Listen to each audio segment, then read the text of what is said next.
site eza moko, chaîne eza moko na Sai TV.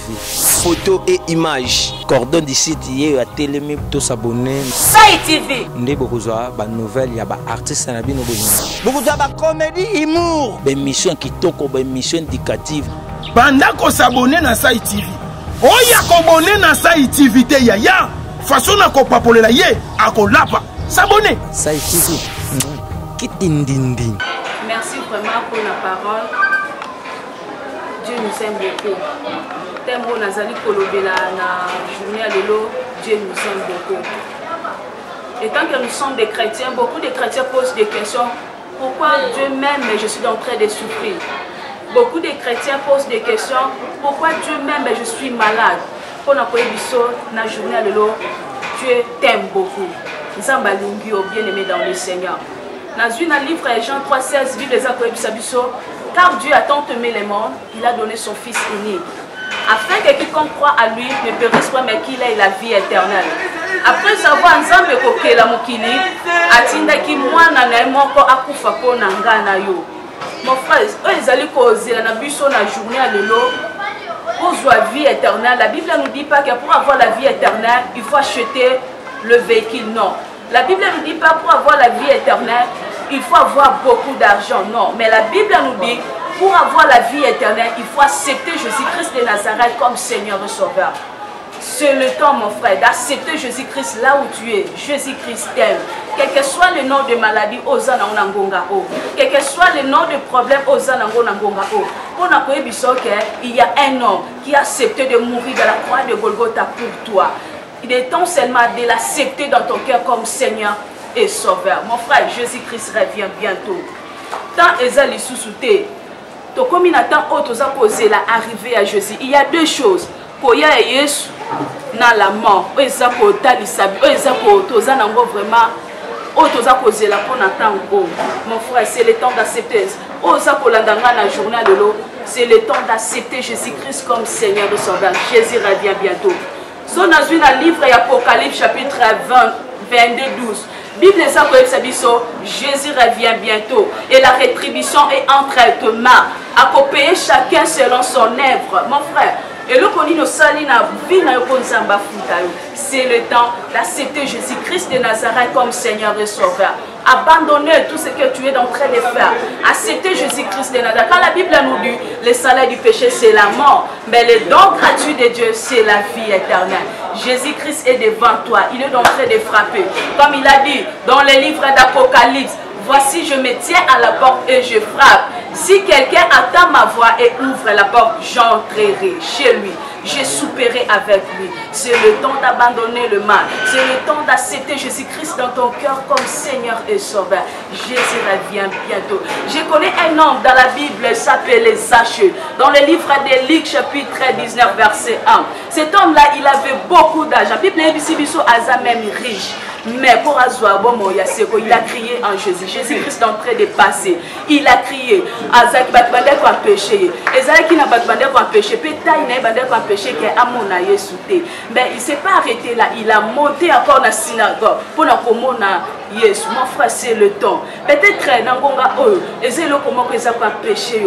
Pour mon aloboko l'ensemble. Peut-être Nangonga O. Ezana péché mon corps. Ezako arrêter pour mon aloboko l'ensemble. Pour la maladie, merci là, mon frère. C'est le temps de monter encore pour avoir Jésus-Christ de Nazareth. C'est le temps d'abandonner le mal. Jésus revient bientôt. Dans votre commune, Jésus revient bientôt. Abandonner ce que tu es en train de faire. Abandonner ce que tu es en train de faire. Jésus-Christ revient bientôt. Ezana mutu oyo apesaka kimia ezakaka Yesu. Ezana mutu oyo apesaka nyonso zako lukamona ngonga o c'est Jésus-Christ de Nazareth. Tika oyo ezakeli se pesa nzambe te. Sépare-toi avec le mal parce que la Bible nous dit le salaire du péché c'est la mort. Mais le don gratuit de Dieu c'est la vie éternelle. C'est Dieu qui donne la vie éternelle. Ce n'est pas le monde qui donne la vie éternelle, mais c'est Dieu qui donne la vie éternelle. Jésus-Christ t'aime. Ce n'est pas malade. Ce n'est pas ton problème. Jésus-Christ t'aime là où tu es. Jésus t'aime. Yesu akufelo na ngomba ya Golgotha. Alobi na bapota na Esaïe 53, abina bapota na neto zalaki guéri. Ce qui ozana maladie na ngonga oyo, naza koyebiso na bapota ya Yesu ndeto zalaki guéri. Ce qui ozana problème, Jésus-Christ dans la croix de Golgotha, il a proclamé tout est accompli. Il a donné la vie, il a donné la solution à tous nos problèmes. Jésus-Christ t'aime, mon bien-aimé dans le Seigneur. Et si kozali, c'est le temps, tikata na yepa na nzambi. Pesa nzambe motema na yo. Alors bien livre Apocalypse 3:20, voici je me tiens à la porte et je frappe. Si quelqu'un attend ma voix et ouvre la porte, j'entrerai chez lui. Yesu azako beta. Abi fongola seulement motema no pa kota. Avanda na yo, alia na yo. Peut-être autant que si vi na yo moko. C'est comme tangu oyo tika vi na Yesu akota. Et comme tangu oyo tika espace Yesu atambisa yo. Et comme tangu oyo tika espace Yesu akonza yo. Mon frère, tant et comme Mouké, arrivé à Jésus et comme Pembe, acceptez-le comme Seigneur et Sauveur. Jésus revient bientôt. Jésus-Christ t'aime. Il t'aime. Yesu andimaki kokufa na gomba ya Golgotha po na ngana yo. Yesu a été pour nous condamner, mais il est venu pour donner la vie éternelle. Ce n'est pas ton argent et qu'on peut sauver vie éternelle. Ce n'est pas ma véhicule et qu'on peut sauver vie éternelle. Ce n'est pas la maison et qu'on peut sauver vie éternelle. Mais la seule personne qu'on peut sauver vie éternelle, c'est Jésus-Christ de Nazareth. Acceptez-le comme Seigneur et Sauveur. Mon frère Jésus-Christ t'aime. Mon bien-aimé dans le Seigneur, là où tu es, Jésus-Christ t'aime. Ce n'est pas maladie na yo. Moi avec maladie nanga maladie. Ce n'est pas maladie na onde ko sala ke et ko bangi sa kombo ya ensemble. Ce n'est pas ton problème et ko bangi sa kombo ya ensemble. Mais kombo ya ensemble, c'est le nom qui est le nom tout puissant. Azar likola ba kombo nyonso. Dans ta vie à Jésus et tu auras la vie éternelle. Peut-être jusqu'à maintenant. Peut-être salier continenda pour nous pendant nos péchés nous pas Yesu. La livre Romain Yesu azakoloba. Alors si tu confesses de ta bouche le Seigneur Jésus et si tu crois dans ton cœur que Dieu l'a ressuscité des morts, tu seras sauvé toi et ta famille. Jusqu'à maintenant, l'ibota nous a sauvé. Jusqu'à maintenant, la famille nous a sauvé pour nous confesser. Jésus n'a pas dit ce qui on dit, mais dit si tu confesses de ta bouche et tu crois dans ton cœur, mon frère. Jésus a besoin de toi. Bien-aimé dans le Seigneur, Yesu azana pour se confesser dans mon nom pour croire dans mon thème pour appeler son roman, pour salir et pour nanda kunayo. Yesu aza na posa na yo. Yesu alingio. Bien-aimé dans le Seigneur, Jésus a besoin de toi dans ta vie à Jésus. Dans ta vie à Jésus, Jésus revient bientôt. Jésus revient à kofuta mutundenge à salut. C'est le temps d'abandonner le mal. Jésus revient bientôt. Yesu aza na posa na yo. Et si tu as un problème, peut-être que tu as un problème qui est dérangé, que tu as une maladie qui est mais pour nous la solution à tous nos problèmes, c'est Jésus-Christ de Nazareth. Oyo alinga yo alobi na ngombe Golgotha na bapota na na bapasi na ye ndeto zwa ki solution na ba problème ndeto zwa ki ya mema ki pour nous pesa solution. Jésus-Christ à la croix, il a porté nos souffrances dans la croix pour nous donner la solution. Il a porté nos maladies pour nous donner la guérison. Il a porté tout pour nous donner la guérison. C'est pour ça dans la croix il a dit tout est accompli. Jésus-Christ t'aime. Dans ta vie à Jésus-Christ de Nazareth, c'est le temps d'abandonner le mal. C'est le temps d'abandonner le mal. Yum toza kolandanga na journée de l'eau. Ezata kotika ya kokangama na Yesu parce que toyebi ngongate, toyebi tante oya koya. Ezana des choses, la mort et l'arrivée de Jésus-Christ de Nazareth. C'est le temps d'accepter Jésus. Il est en train de frapper devant toi. Il est en train de frapper devant toi, mon frère. Acceptez-le comme Seigneur et Sauveur. Bien-aimé dans le Seigneur, acceptez Jésus-Christ comme Seigneur et Sauveur. Jésus-Christ t'aime. Nangina pon de la pona batunyo soro baza malade. Nayebi ki oza malade. Nayebi ki oza na problème eza ko déranger. Parce que muto appelle ça la solution à tous nos problèmes, c'est Jésus-Christ de Nazareth. Muto abiki saka na malade eza Yesu. Simba esikoza malade, nayebi ke nzamba Israël, Jésus-Christ de Nazareth. On dit bien ko kufa na ngomba Golgotha pona ngana yo, akopesa solution na journée na. Esikoza malade Simba, et si vous avez un problème, Simba Motema, n'est pas qu'un solution. Parce que dans la croix de Golgotha, il a dit tout est accompli. Dans la croix de Golgotha, Jésus-Christ a vaincu. Et si vous êtes malade, Simba, si vous êtes malade, et si vous avez un problème, Simba Motema, n'est pas que ce Dieu-là a repris sa solution. Il s'appelle Jéhovah Shalom. Il a fait sa paix. Il s'appelle Jéhovah Rapha. Il a dit qu'il s'allait guérir. Il le présent. Je vais prier maintenant.